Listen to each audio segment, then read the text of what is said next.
তো এই বাংলাদেশ তো তাহলে ভবিষ্যৎ বীর শূন্য হয়ে যাবে।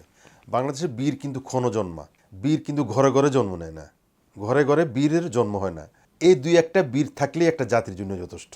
খুবই সাদামাটা ভাবে সে করতেছিল এবং এটা তার স্বভাব সুলভ আচরণ হইতে পারে, সেই রকম সিকিউরিটি নিয়ে চলার না, কিন্তু রাষ্ট্রের তো একটা দায়িত্ব ছিল। আইনশৃঙ্খলার চরম ব্যর্থতার বহিঃপ্রকাশ, কোনোই সন্দেহ নাই। শরীফ ওসমান হাদিকে হত্যা করা, এটাকে আপনি আসলে কিভাবে দেখছেন? এখন তো হাদির বিষয়ে সবচেয়ে আলোচিত একটা ঘটনা বাংলাদেশে। এটা ঘটনা না, এটা আমাদের বাংলাদেশের জন্য আমার তো মনে হয় মানে স্বাধীনতার এই যে ৫৪ বছরের পরে, স্বাধীনতার ৫৪ বছরে বাংলাদেশে তরুণ সমাজরা একটা আশা এবং উদ্দেশ্যে এই বিপ্লবটা করার পরে তাদের একজন প্রতিনিধি এভাবে প্রকাশ্যে দিবালোকে দুর্বৃত্ত দ্বারা খুন হবে, ভবিষ্যতে তো আর কোনো বীর জন্ম নিবে না এভাবে হইলে, এবং কোনো সাহসী পুরুষ, সাহসী সন্তান বাংলাদেশে এগিয়ে আসবে না। তো এই বাংলাদেশ তো তাহলে ভবিষ্যৎ বীর শূন্য হয়ে যাবে। বাংলাদেশে বীর কিন্তু ক্ষণজন্মা, বীর কিন্তু ঘরে ঘরে জন্ম নেয় না, ঘরে ঘরে বীরের জন্ম হয় না। এই দুই একটা বীর থাকলেই একটা জাতির জন্য যথেষ্ট। আমাদের যে মুক্তিযুদ্ধের সময় যারা অকুতোভয় যুদ্ধ করছে, পুরা জাতি তো আর যুদ্ধ করে নাই, সাপোর্ট দিছে।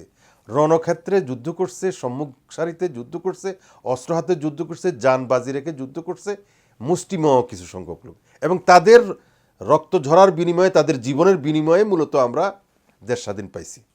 ঠিক তেমনি যে কোনো জাতিকে এগিয়ে নেওয়ার জন্য এরকম বীরদের ভূমিকা, এটা এটার বলার অপেক্ষা রাখে না। তো যেটা বলছিলেন যে আমাদের স্বরাষ্ট্র মন্ত্রণালয়ের অদক্ষতা বা তাদের নির্লিপ্ততা বা তাদের এই আপনার কি বলবো এটাকে, তাদের এই তারা যে অক্ষমতা, মোট কথা অক্ষমতা, এটা খুবই পরিষ্কারভাবে মানে দেখা দিছে। বোঝা গেছে যে স্বরাষ্ট্র মন্ত্রণালয় কত অসহায়, কত নির্লিপ্ত এবং কত উদাসীন এবং কত বেখেয়াল এবং কত বেশি তারা মানে অথর্ব এবং ওয়ার্থলেস টাইপের একটা।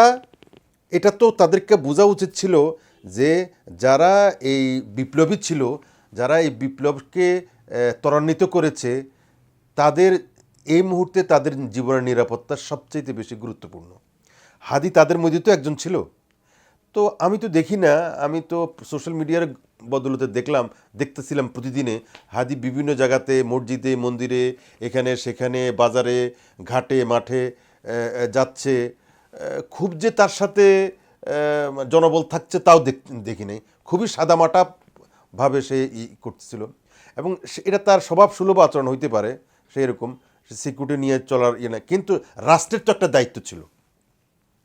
রাষ্ট্রের দায়িত্বের ব্যাপারে এটা চরম একটা অবহেলা এবং চরম একটা নেগলিজেন্সি আমরা লক্ষ্য করেছি। আর এটা এই বিষয়ে কোনোই সন্দেহ নাই। আমরা যদি লক্ষ্য করতাম যে তার সাথে যেই সরকার যে ইয়েটা নিছে, হাদি মৃত্যুর পরে কি নিল, যে